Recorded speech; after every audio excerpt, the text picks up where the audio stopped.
What's going on YouTube? Welcome to my office, welcome to my channel. So last week, horrible trading week.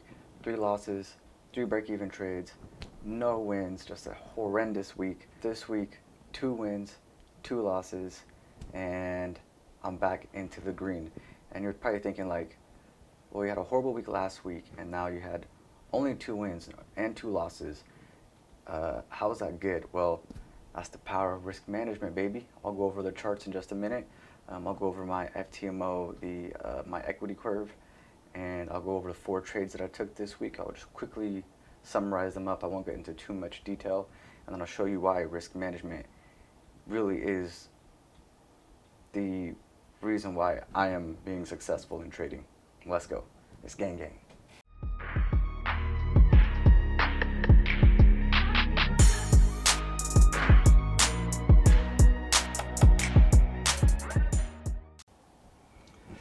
Alright guys, so here is my the main page of the FTMO. Here is the equity curve. So last week was just horrible, not a single win. At one point I was down $1,700. This week I came back, came up strong. Had a nice win, small loss, another nice win, and a small loss. So I'm back up into the money. I'm positive again. $221. Hey man, that's what trading is. You're never just gonna have this equity curve that goes straight up, because it's gonna be a nice slow trend upwards, hopefully. Or if you're not good, then it's gonna be going the opposite way.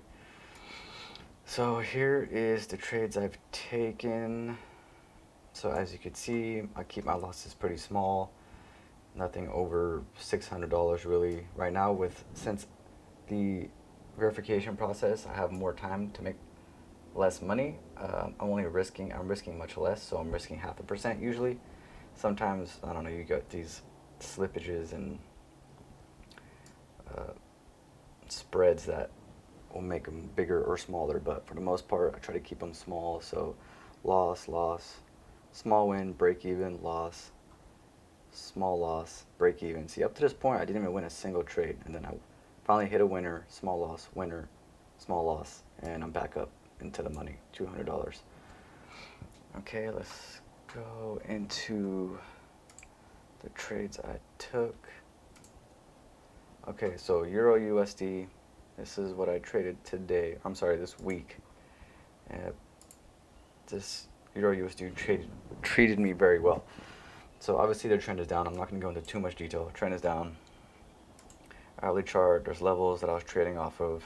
This level here and this level here is where I traded. Let's find these trades. Okay, so first trade I took. So I was working with this level here.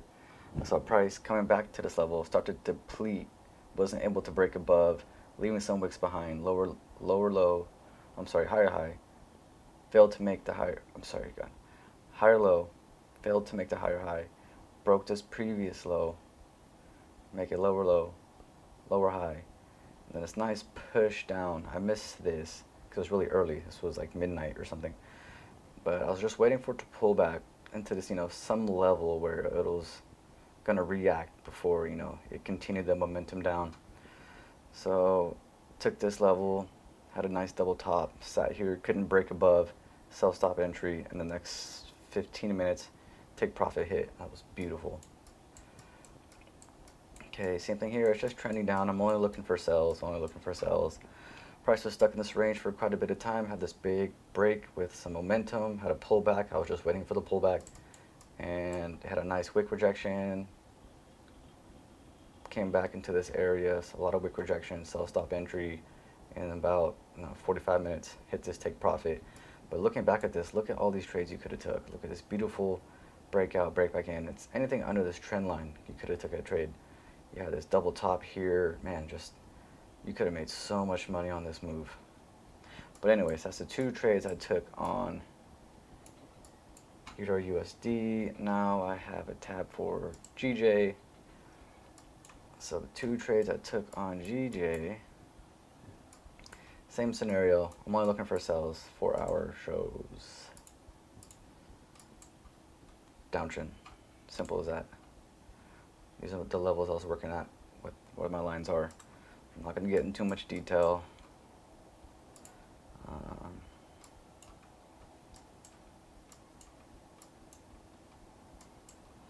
Okay, so had a big break out of this area with a lot of momentum. I was looking for a pullback into this area for a retest and then a continuation. So this was actually a sell limit.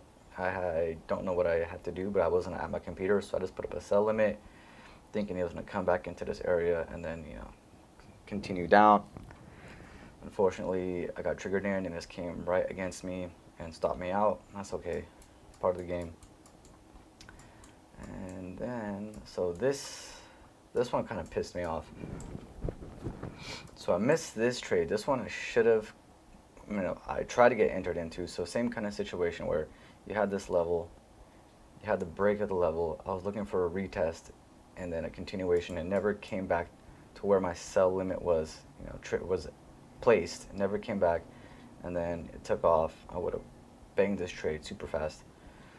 And then when I came back to the charts and I see that I didn't get triggered, I was kind of, you know, upset. And then I saw these two wicks right here, these two wicks side by side. So I got FOMO'd into this one. So I took a market order here, and I don't know why I put my stop loss just above here. You know, I mean, it could have been safer up here above the break and retest level, but this is what happens when you get FOMO'd. So I took this trade, and then immediately, well, not immediately, 15 minutes later, I get stopped out, and then it rallies in my direction. But if I were just to keep this same setup on this trade here and just didn't, you know, get rid of it, remove it, and just keep the same order, this would have came back and triggered me in, and then I would have hit this trade. But that's okay. That's part of the business. That's just how trading works, you know. You're gonna have some good days, some bad days, some good trades, some bad trades, and you just gotta keep going. So that was my 4 trades for this week. I will continue trading, continue sharing with you guys, and hopefully I'll be passing FTMO verification pretty soon, and I will start that journey. Alright, see you in the next video.